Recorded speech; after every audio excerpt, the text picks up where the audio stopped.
O partido Aliança Renovadora Nacional, o ARENA, pediu no TSE o registro provisório para concorrer nas próximas eleições.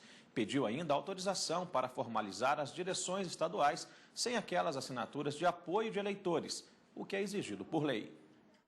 A Arena solicita no Tribunal Superior Eleitoral que, depois da apuração dos votos, os cartórios eleitorais, ou TREs, emitam as certidões com o número de votos obtidos para serem apresentadas ao TSE. A intenção dos criadores é comprovar o caráter nacional com votos diretos à legenda e seus candidatos.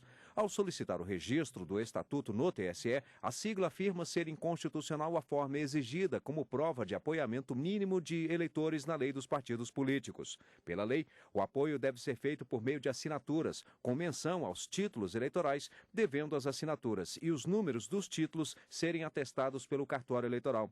Eles querem ainda que somente seja autorizada a posse dos candidatos eleitos depois da comprovação. A relatora do pedido de registro no TSE é a ministra Luciana Lócio. E o Jornal da Justiça continua falando mais sobre a criação de novos partidos. A gente recebe aqui no estúdio o doutor Claudismar Zupiroli, advogado eleitoral. Doutor, boa tarde, obrigado pela sua participação. Bom, a gente já viu aí agora, né, o ARENA, o Rede entrou recentemente também. Como é que é feito esse processo, esse trâmite? No Brasil, por ordem da Constituição, não é possível a existência de partidos regionais. Então, o critério utilizado para definir inicialmente um partido de âmbito nacional é o de ter apoiamento em pelo menos 1/3 dos estados. Então, esse é um pré-requisito básico. Está na lei, em decorrência da exigência do partido ser nacional pela Constituição Federal. Essa situação, esse requerimento novo vai ter que ser analisado pelo TSE. Creio eu que o TSE deverá manter a exigência, porque é a forma de minimamente se dizer que aquele partido que pretende se registrar no TSE tem abrangência mínima para se dizer nacional. Tem a quantidade mínima também de assinaturas que precisam ser dadas, né?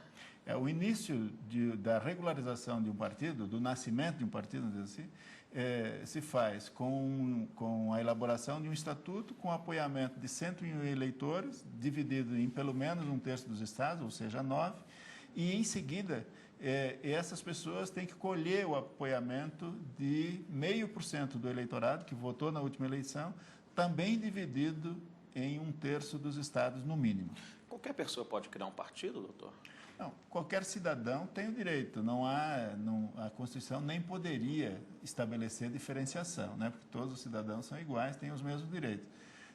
O que ocorre é que todos os cidadãos que se dispuserem a fazer isso têm que se submeter às mesmas regras. Esses partidos, como é que funcionam essas coligações com esses partidos novos, se eles forem criados? Composição de bancada também? Sim, são coisas distintas. O partido, para participar das eleições, ele tem que estar organizado e registrado, de acordo com a legislação, na Justiça Eleitoral até um ano antes das eleições. No caso, outubro agora já então. Isso. As eleições em 2014 ocorrerão, o primeiro turno ocorrerá no dia 5 de outubro. Então, até o dia 5 de outubro, os partidos têm que estar registrados, legalizados, e os cidadãos que quiserem concorrer a algum dos cargos que estarão em disputa terão que estar filiados a esses partidos até essa data. Há a possibilidade de os partidos se juntarem, formando coligações. Isso eles vão fazer apenas no ano que vem, no mês de junho, com pedido de registro em julho do ano que vem.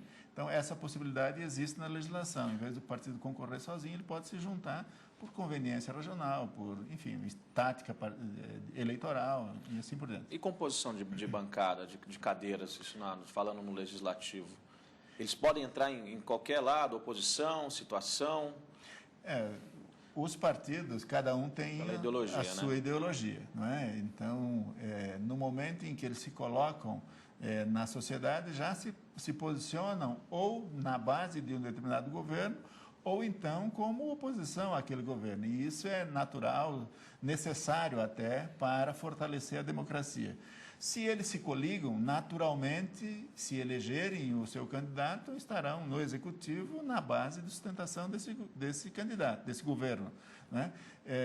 Caso contrário, e também não há nada que impeça que durante a campanha concorram isoladamente, até em oposição, e depois se componham para dar sustentação ao governo eleito. O senhor comentou agora sobre o prazo, né, que agora já em outubro, a pessoa que for fazer parte desse partido, ele já tem que ter um cargo no partido ou tem que estar simplesmente filiado?